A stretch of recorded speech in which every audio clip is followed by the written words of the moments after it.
morning. Welcome back. A nice glow right now from Denver International Airport. Beautiful view of the Rockies, where DIA is expecting actually a large number of travelers on this Sunday after Thanksgiving.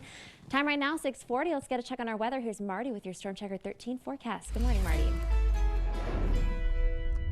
Hey, good morning, Kershaw. Good morning, everybody. We'll start you out with a view from Community Banks of Colorado and Monument. You can see the flags getting moved around by that cool wind behind the little front that came through while you were sleeping. Some holiday lights out there in the background as well. It's a clear start to the day. It's just a little bit on the brisk side with that wind. Most areas are reporting temperatures in the 20s and 30s in eastern Colorado, but the high country and the mountain valleys are colder, with quite a few areas in the single digits and teens. Regardless, where the temperatures are warmer, it's because we have the wind, which is gusting over 30 miles an hour at times. Looks like the strongest wind gusts will shift off towards the east as we approach lunchtime and eventually kind of back down this afternoon. But I do think we'll be pretty breezy for a good chunk of the day today, and that always takes away from the overall feel of the day. So keep a warm coat with you, even if it looks like you're in for a lot of sunshine. There's some potential that some clouds will break out across some of our local mountain areas a little later on this morning into early this afternoon. If so, a couple of flurries could fall, but we're not really expecting precipitation to be much of a threat with this system, which is passing well to our north and east. Again, as we move through the late afternoon hours, I think the wind subsides some. Temperatures will probably end up a good 10 to 15 degrees cooler than they were for most areas yesterday.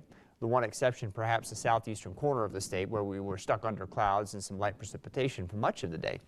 But we'll generally end up in the 30s and 40s, and I think that'll be true for most areas, whether it's the mountains or the mountain valleys.